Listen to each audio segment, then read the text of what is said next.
तेज खबर, पैनी नजर।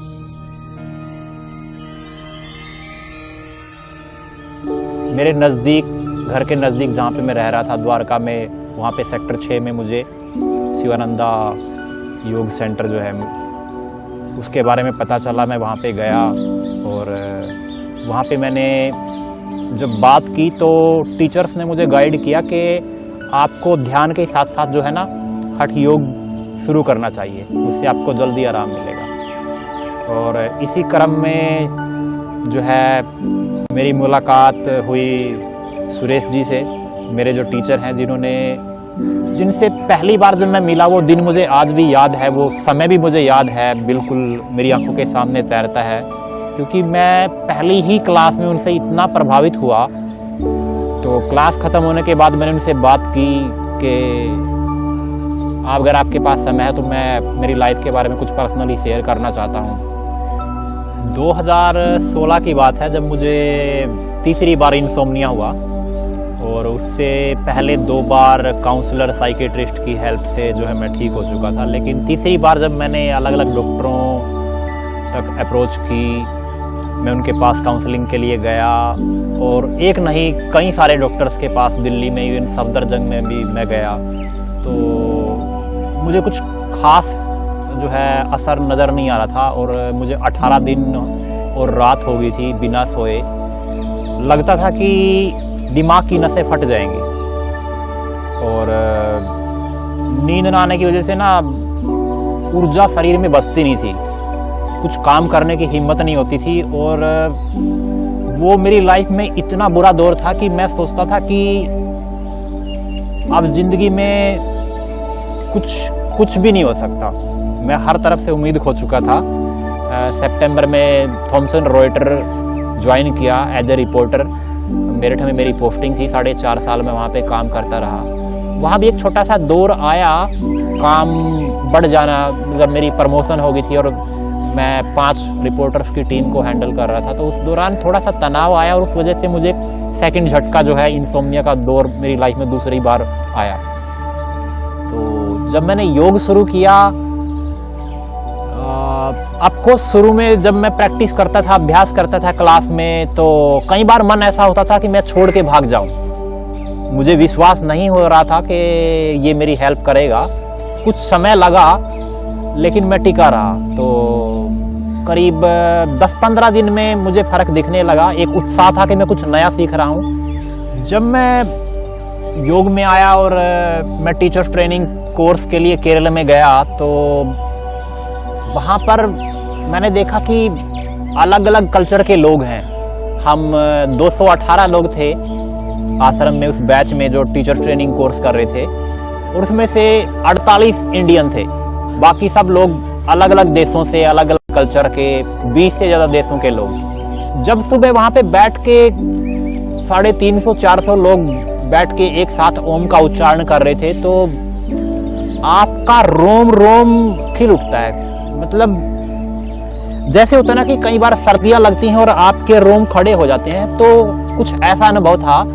मुझे लग रहा था कि जीवन में 10 साल पहले मुझे यहाँ होना चाहिए था। जैसे ही मैंने स्कूल पास किया, अगर मैं यहाँ होता तो जीवन की दिशा कुछ अलग होती।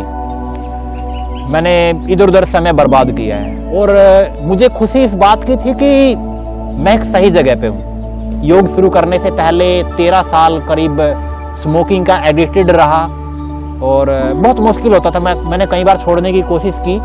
जब मैं योग कर रहा था तो मैं स्मोकिंग भी छोड़ पाया, सांस आपकी बदल रही थी, भूख खुल के लग रही थी मुझे, मेरा वजन पहली बार बढ़ा। मैं हमेशा बिल्कुल पतला दुबला पतला सा रहा, बहुत कम वजन। और तो पहली बार मुझे लग रहा था कि मैं ऊर्जा महसूस कर रहा हूँ। ऐसा लग रहा था कि 28 साल की उम्र में ऐसा लग रहा था जैसे मैंने शायद इतनी ऊर्जा 20 साल की उम्र में भी महसूस ना की हो। मैं ऐसा था। फिर मैंने तय कर लिया था वहाँ पे रहते हुए कि अब मैं योग ही करूँगा, जीवन में कुछ और नहीं करूँगा। अब मुझे अभ्यास करते करते 5 साल से ज़्यादा और 4 साल से ज़्यादा मेरा टीचिंग का अनुभव है। और इस दौरान शुरुआती दौर में ही जब मैं जेंटल योगा पढ़ा रहा था, उसी दौर में ही मुझे समझ में आया कि योग में भी बहुत सारी दिशाएं हैं, बहुत सारी ब्रांचेज हैं और उसमें आपको एक दिशा में पारंगत होना पड़ेगा। मैं ये कह सकता हूँ कि करीब करीब पिछले 4 साल में मैंने सैकड़ों लोगों को जो है मैं मदद कर पाया हूँ कि उनका दर्द जो है बिल्कुल पूरी तरह से चला गया है या उनकी दवाइयाँ छूट गई हैं। योग वेदांत को शुरू किया मेरे जो टीचर हैं, one of my favourite teacher ये कह सकते हैं जिन्होंने मुझे योग में आगे बढ़ाया। तो बट सुरेश जी ने जब लॉकडाउन लगा उस वक्त में जो है ऑनलाइन क्लास पढ़ाना शुरू किया था। उनके कुछ करीबी स्टूडेंट्स जो उनसे आकर्षित थे उन्होंने बोला कि हमारी लॉकडाउन के कारण जो है हमारा योग अभ्यास छूट गया है। तो उनको मदद करने के प्रयास में ही जो है सुरेश जी ने इस सिलसिले को शुरू किया कि उन्होंने ऑनलाइन पढ़ाना शुरू किया। करीब अब मुझे 1.5 साल हो गया है, 1.25 साल तो निश्चित तौर पर हो गया है ऑनलाइन पढ़ाते पढ़ाते। शीर्षासन जैसे कठिन आसन भी जो है लोग ऑनलाइन सीख सकते हैं और सीखा है। हमारे साथ बहुत सारे लोगों ने सीखा है। करीब करीब 4 से 5 देशों से जो है लोग जो है योग वेदांत के साथ जुड़े हुए हैं, ऑनलाइन क्लासेस करते हैं। किसी का पैसे के प्रति आकर्षण जो है वो हो सकता है। ऑफ कोर्स जो है गाड़ी, घर, आर्थिक संपन्नता हर किसी को प्रभावित करती है, लेकिन अगर मनुष्य इस बात को समझ ले कि वो सब ये करता क्यों है, आपके पास एक लग्जरियस लाइफ है तो वो भी एक उसके पीछे का जो रीजन है, जो कारण है वो है खुशी।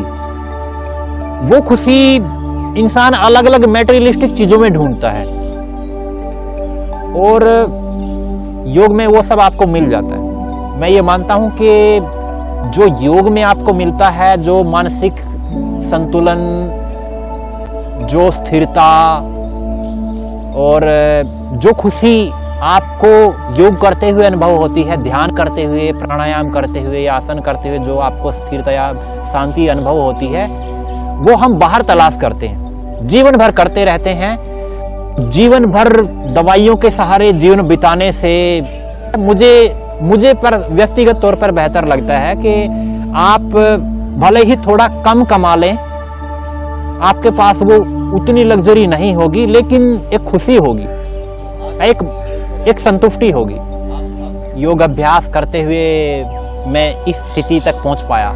यहाँ तक पहुंचने में कुछ समय मुझे जरूर लगा, बीच बीच में भटकाव आए। आप ज्यादा नहीं तो थोड़ा जरूर कीजिए, हर रोज कीजिए। जैसे आप हर रोज नहाते हैं, जैसे आप हर रोज खाते हैं, योग को आप ज्यादा नहीं तो थोड़ा सा हर रोज अभ्यास कीजिए। वो आपको ज्यादा मदद करेगा, वो आपकी दिनचर्या का हिस्सा है और होना भी कुछ वैसा ही चाहिए।